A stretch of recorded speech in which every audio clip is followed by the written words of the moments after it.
Welcome to another episode of the Plutus Awards Podcast. Our community is filled with hundreds of stories from creators and entrepreneurs just like you. And through this show, we share these stories of challenges and successes, from bloggers to podcasters to writers, speakers, and more.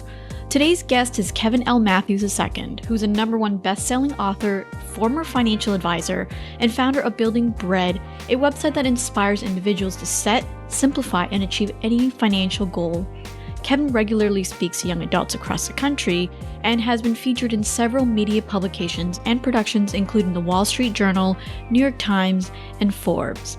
We talk about Kevin starting his side hustle when he's 19 years old and still in college, how he had an epiphany in 2010 about what it meant to be a business owner, and how his wife was a major influencing when encouraging him to take his side hustle full time, including providing financial support. Let's dive right into my conversation with Kevin. Kevin, welcome to the Plutus Awards Podcast. Super excited to chat with you today. Yes, thank you for having me. Let's start off with, what was your full-time job, and then what was your side hustle that you now turn into your full-time gig? Yeah, my previous full-time gig, I was a financial advisor for a number of years, but I had just made a transition into city government, and I was a director of strategy for the Office of Financial Empowerment in New York City. So I am curious because you had mentioned in our very brief conversations before this that what you're doing now is actually a side hustle for the last 10-ish years. So tell me why it was a side hustle for that long. Was there ever an intention to transition into full time, or were you just happy for being a side hustle? It was a mixture of both. So I started when I was like 19, almost 20. So I was a sophomore in college. Anything that you do at that point is a side hustle. But I was really stubborn and really persistent, and that's what kind of carried me through. But I always knew if this does well, if I could do this full time, cool. If not, cool. So it was always something to have in my back pocket, which I enjoyed. But with the pandemic and all the things that hit in 2020, it was really great to have that switch to flip on, and really took my business to another level that I really didn't expect would happen in my first full-time year. Yeah, I know. And I think there have been such a mix of stories in 2020 about people losing their income. I mean, all the things, right? So it's really nice to hear that people still did well last year despite all the craziness. So before we talk about all the amazing things that have happened since you quit your job, let's go back to when it was still a side hustle. So when you started, like, how many hours did you work? Like, how were you able to focus, right? Like you said, you were still in college, you were just trying to find a full-time job at that point. So yeah, tell me all the things. Yeah. So I would say maybe 5 to 6 hours per week. And that's because, again, I had a full-time job. I'm a parent of 2 now, even with the first child. That takes up a lot of time for a good reason. But I did a very good job of putting in systems that were really easy and automated. So, for example, I have an evergreen course on my site where anybody can take it at any time. It doesn't actually require me to be there. So really, if I'm doing anything, it's sending out emails, reminding people that I exist, and posting on social media to kind of generate buzz and to help educate people. So for me, it wasn't really more than 6 hours a week. Wow. And I'm assuming you're working more hours than that now. Yeah, a lot more hours now. Okay. Yeah, Right. It got a lot harder. Yeah, no. It's always interesting hearing about how people start their side hustles. I know, just as a tangent, I think when I first started, it was about, I'd say 10, 15 hours a week, but 5, 6 hours, great. So yeah, talk to me about these systems. How did you create them? Like, did you learn from somebody? Was it a trial and error? Like, how did you kind of figure out, okay, this is what really is working? Yeah, so I learned from several people. I think Letitia Styles was probably my biggest influence. Dominique Brown at Your Finances Simplified has been another big influence as well. I really picked up a lot from them. I would say really from 2016 until now. Like 2016 was my turning point when I started to become more of a business owner than a hobby. So it's still a side hustle the entire time, but the first 6 years, again, I was young. I didn't really know what I was doing. I was just trying stuff didn't work. And then I started to be a little more strategic and start to really have that side hustle work for me a bit more. Okay. 2-part question. First part was I'm very curious pre 2016 when you said you were just kind of testing things out, how much you were making.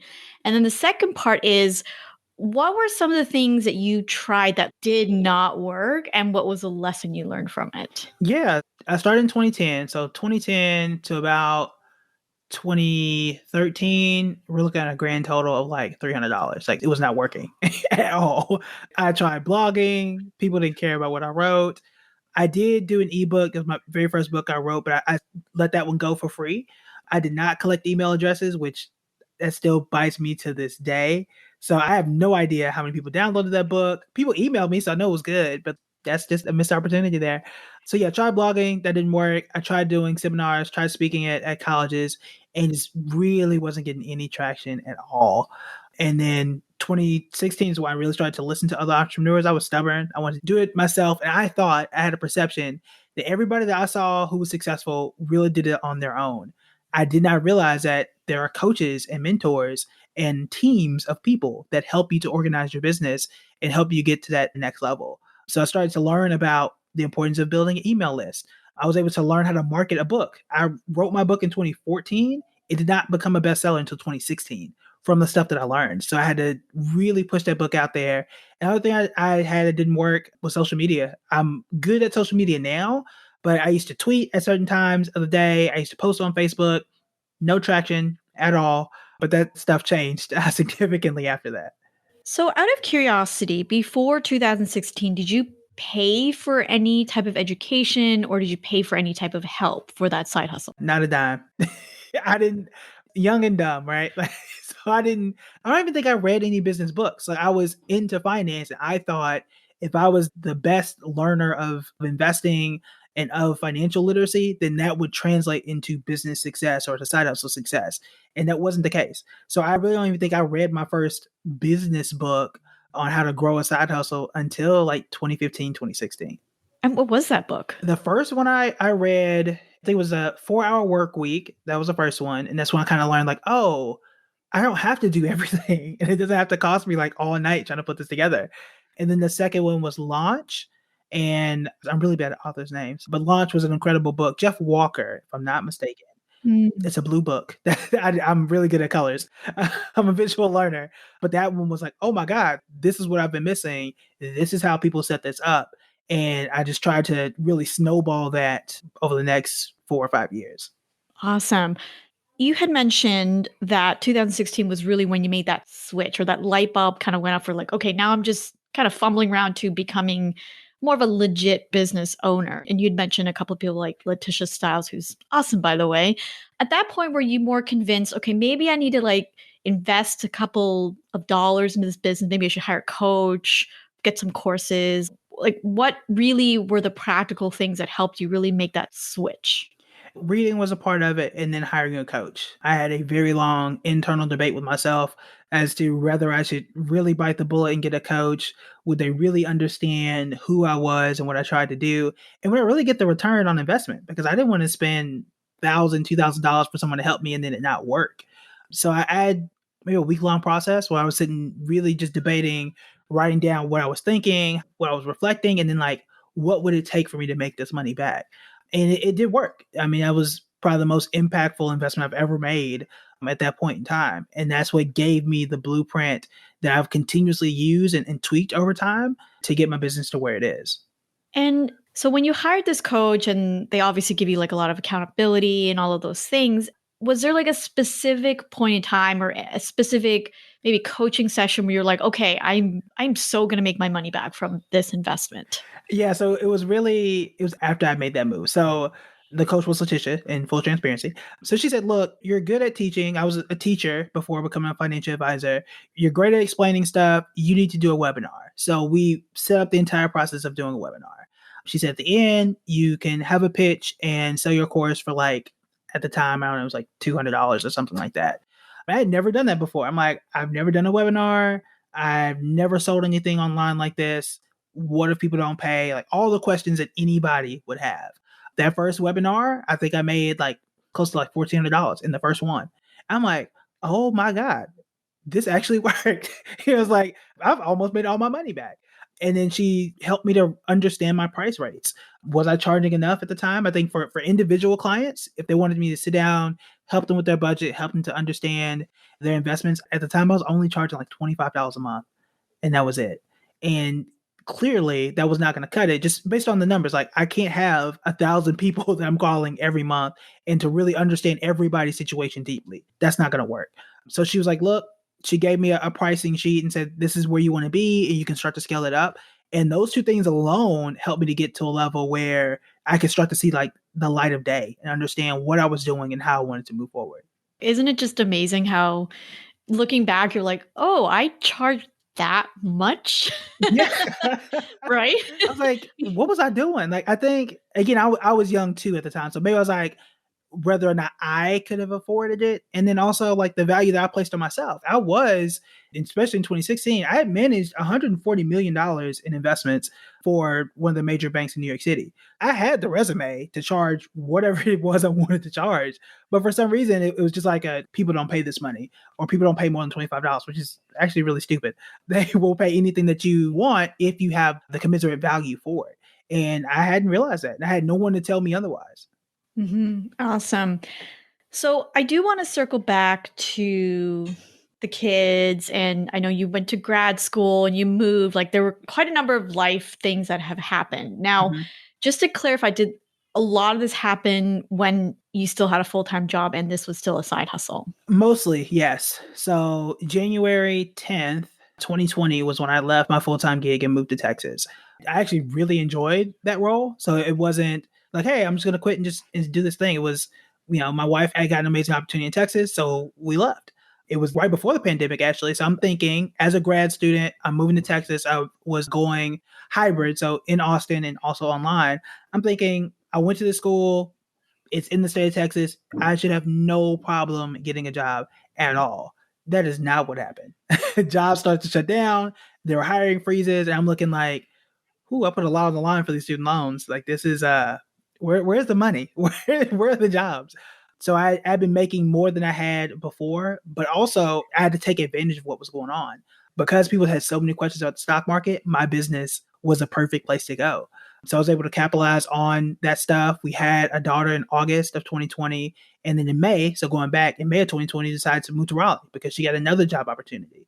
So moved 3 times during that span. I ran the business full time, really January 11th, and just really had to crank it up and really, make ends meet and pay the bills during that time. Right. So I do want to get to the practical aspects, as I know there needs to be a lot of logistics that has to happen because I've moved multiple times before too. But walk me through the emotional and kind of mindset challenge that you really faced during that time. Because having young children, moving states, and then obviously taking the side hustle into pretty much a full-time gig, those 3 things by itself is huge. So walk me through some of the things that you were thinking about and maybe how you kind of hyped yourself up or psyched yourself up to be like, okay, I got to keep doing this. Yeah. So I felt that I had a good model or a good funnel. I had a webinar that I did. I had a product or a course that sold. So in my mind, if I could only get more people to it, I should be fine. So even if it's of every 5 people, it's only 1 person that buys. $200 is not going to be a lot. But if I can get 1,000 people to it, if I can get 1,000,000 people to it, then that's what's going to help me. As long as I know I have this product does sell. So that was a part of it. But what I did that really helped sustain me is I launched a new product. Basically, at a course that taught people how to invest. I kind of made a luxury course, if you will. So I went in depth. I taught more. Let's say the first course was maybe 5 or 6 hours long. This was 12 hours long. I increased the price. That was another big thing. I had never charged more than $200 for a course ever. Now it's $1,000. And I had to understand what the value proposition was. So that was another thing that I did. And then I spent a lot more time on social media explaining what's going on. So I started to do daily live streams Monday through Friday because the market was dropping. So I had to really explain what's going on. When the market started to recover, I was like, look, well, I'm going to just keep doing this. And that's what grew my email list. That's what grew my sales and really grew my influence, Instagram, Twitter, and everywhere else. Yeah. So it sounds like you were very consistent in what you were doing, right? You identified that this is what's a need. Here's what I need to do. And now I just got to do it. So Consistency can be a huge challenge for business owners, like no matter what stage they're, whether they're just starting out or even like, let's say 10 years in. So walk me through how you were able to be consistent, especially when you were moving and you have kids. I'm a real big habits person. So I'm just consistent by nature, which sometimes a good thing, sometimes a bad thing. So for example, not business related, but I'm someone who's been on MyFitnessPal, the app that helps you track your calories and it gives you a streak. At one point, I had a 900-day streak. Every day for 900 days, I would log into that app. So that's just the type of person I am. But the thing that helps me to do that is I made it really, really simple. And I try to tailor my habits to literally one thing a day. That's another book that helped is called The One Thing. I forget his name too. His last name is Keller though, who wrote the book. But basically he said, look, you can have a million emails. A lot of those aren't going to matter. You need to hone in on the one thing that you need to do today. What is the most important thing that's going to make everything else easier? And for me at that point in time, it was going live. If I could get a live video out, that was going to be the most important thing because that's going to get people to the site. And that's what could lead to course sales at the end of the day. So that was a top priority every single day. If it was a 10-minute video, I tried to keep it short because I had kids and attention spans are what they are.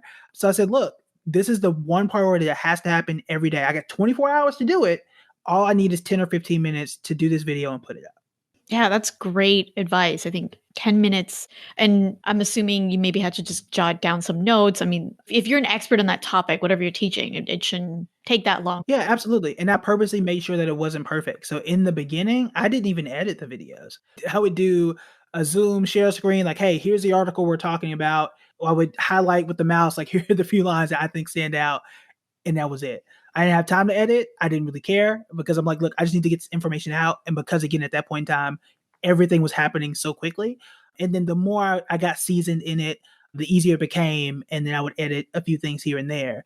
But my thing is, it needed to be quick, it needed to be simple, and it needed to make sure that it was relevant for the people I wanted to reach. Right. And that's a lesson in itself is that you don't have to have the fanciest logos or the slickest website, but as long as you have the kind of the bare necessities met, which is providing value to your audience, right? Yeah. It's also like hard, but not at the same time. I mean, I am curious in terms of before, like you said, pre 2016, were you doing the one thing or was like a lot of things everywhere? No, before 2016, there was a lot of things just everywhere. I'm also a very busy person. And I had to realize that being busy isn't being productive. And for me, I'm like, yeah, my inbox is at 0. And it's like, but did you move anywhere? Did you do anything? Is your business, are you better off just because your inbox is at 0? No, but it made me feel good because I was busy. I wasn't actually being effective. It wasn't being productive. That's something that I've had to learn that's really changed the way that I think too. Oh, yes. Yes. This whole inbox zero thing. I love it. I do have to ask, in full transparency, I say this publicly, is that I wouldn't be where I am in my business if it wasn't for the support of my spouse, right? We can talk about the fact that he has really good health insurance. I don't have to worry about that, right? He helps me watch my son if I need extra time on things. And so I am curious about your partnership with your spouse in terms of, did that help you find the time to build your business, or was there other ways that she had supported you? Oh, absolutely. I think unless you have a significant amount of cash, you're going to need some sort of financial support, spousal support, parenting support, whatever you want to call it. So yes, she did help support us. There were times where she, especially I think February and March, where she was the one paying the bills as we had moved. She was the one who put food on the table those first few months. And I was pulling from savings. So absolutely. I don't think I would have had the time or the focus to actually pull this off. Because I could have, at one point, I quit looking for jobs. And that was by her suggestion. She said, look, you have a good business. Why don't you just run it full time? Like, we have enough money for now. Let's just do this. And she was right. And all credit to her, because I may have just continued looking and stressing myself out because like everyone, right? There are doubts still to this day. And that's not something that's probably going to go away. But I had the opportunity through her encouragement to say, look, you can make this work. And we made it work. But that's not the case for everyone. Yeah. What are some of these doubts that you still have in your head in terms of having your business full time now? I try to be very realistic about what I was experiencing at that time. So the market dropped 37% between, I think it was February and March. and people were concerned about pulling out their 401ks. People were asking questions. I've never in my life gotten that many questions about the stock market ever. And it's also the highest month I've ever had. It made more than $10,000 in that month.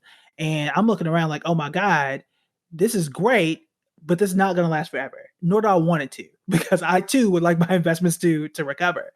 My doubt was, well, what if this is a fluke? What if this is a one-time thing? What happens when the world goes back to normal? What happens when people aren't worried and motivated by fear? And I don't want people to come to me out of fear. I want them to come to me out of curiosity, of wanting to be better, of wanting to learn more about financial freedom.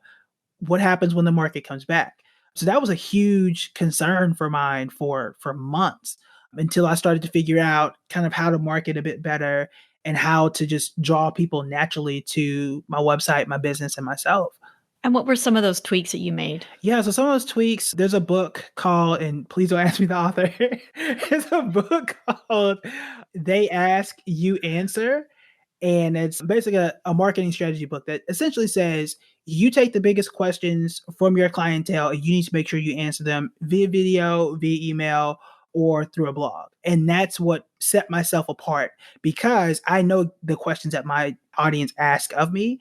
And when I do a video, I get more responses, I get more questions, more comments, more traction, because they know that I am the solution to that question. And I can explain that answer or explain that question in a very simple and easy way, because they're going to Google it anyway, right?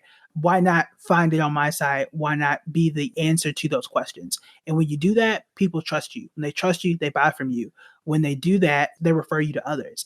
And now it's like a self-recurring cycle that when someone asks what happened in 2020, someone asks what happened with a certain stock, my video comes up and those people become customers. Those customers become referrals, and the process continues that way. Awesome. So you've had a year now of doing this full time. What would you say has been the most memorable thing to have come out of it? The most memorable thing, and there were so many things that happened in 2020. I would say the most memorable, I was able to get a freelance writing gig with Business Insider. And I was able to have myself and my son featured on like the front page due to a series of tweets that I had made about what was going on in the stock market. They found it and it's like, hey, look, we'll pay you to write an article on this. And that was just a crowning achievement, in that for someone who struggled mightily with social media and for someone who had been doing this full time, for my message to get out to a point where someone else said, look, I want to make sure this is in print, if you will, and put it in front of a national audience. And that paid in dividends as well. So that was really cool. Yeah. And speaking of your sons, I follow you on Instagram and Twitter as well. I know you talk a lot about generational wealth. You obviously invest for your son, which the numbers are awesome, right? Uh-huh. In terms of your business, what are you hoping that your children learn from your journey right now? Yeah, I would say conceptually work smarter, not harder, which I know is a cliche. But, I don't like thinking of it like this because everything is a lesson. But I wasted 5 to 6 years of my life trying to do stuff on my own, not investing in my education as a business owner. And I will not get that time back. Again, luckily I was a teenager, 19, 20. So, it's better than doing nothing, right? And at least I learned.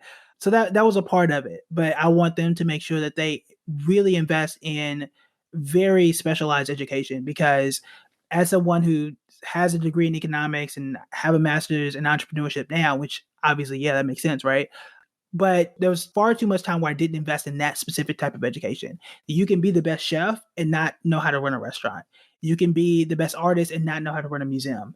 So you have to either get people to do those things for you or invest in the education yourself. And I hope that they learn that a lot sooner than I did. Awesome. And I think I know the answer to this, but do you think you're going to go back to a full-time job anytime soon? Um, it's possible. It's highly possible. And the reason I say that is because I think I look at both full-time entrepreneurship and a full-time job in a very different way than most people. I have always strategically positioned my jobs where it's a reverse degree, where they pay me to learn. For example, I was always interested in financial literacy, but I got to be paid to be a financial advisor, and that's what gave me the credibility I have today. So prior to I became an advisor in 2014, I was reading books about the stock market for free. but I got to manage people's money and got paid for it. Now I can say, well, I've read a book about a millionaire. Now I've managed their money. I really know what they think. I can ask them face to face. If I want to go more into digital marketing, someone can pay me a salary so I can learn digital marketing and then go use it in my business. So I'm all for it if those opportunities come up. And the other thing too is I get to apply those skills.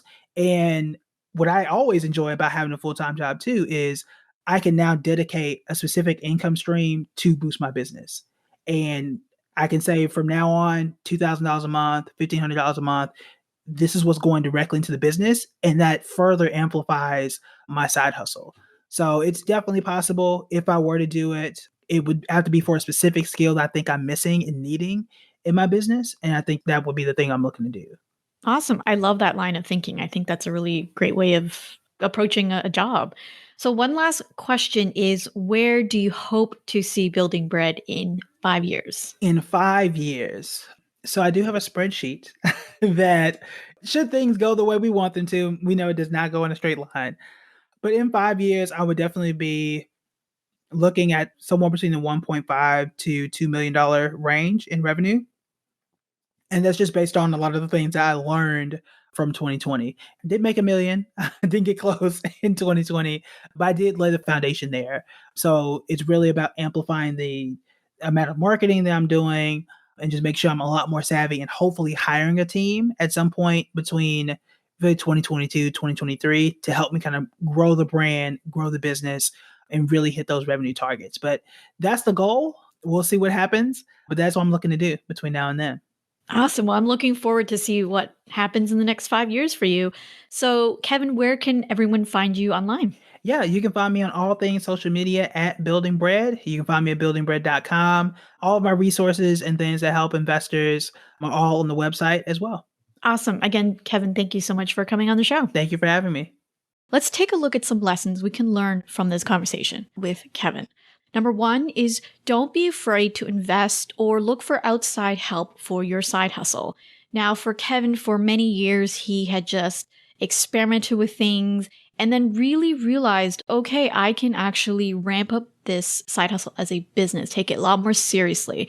And so as you heard in our conversation, he had read a lot of books, he had hired a coach, and so he wasn't afraid to invest money at this point, thinking about what is the return on investment in my side hustle. And so for you, depending on your budget, you can be fine with just reading books for now and then start working your way to looking for mentors. Many are happy to help you for free, or you can invest in paying for a coach like Kevin did. Lesson number 2 is it's okay to enjoy your 9 to 5 or look at it as a way to get paid to develop your skills. For many people, there seems to be this binary between self-employment or full-time work. There can't be something in between. And so what Kevin said, which I thought was really insightful, was that it's okay to be at a job. It can be something you enjoy or to have it from the perspective of, I need this skill. Someone's paying me to develop it. Why not go for it? And if you're in a side hustle and a really good job opportunity comes up, never be afraid to go back to a job if it's something that you need or want to do. Lesson number 3 is to focus on the one thing you need to do today. In Kevin's instance, when he was building up his side hustle and doing more marketing, he had focused on Instagram stories. And for him, it didn't matter if it was 10 minutes, 15 minutes, as long as he got on IG and did a story to talk about a topic that his audience was really craving. That was all that mattered. And as you can tell, Kevin is doing pretty well with Building Bread.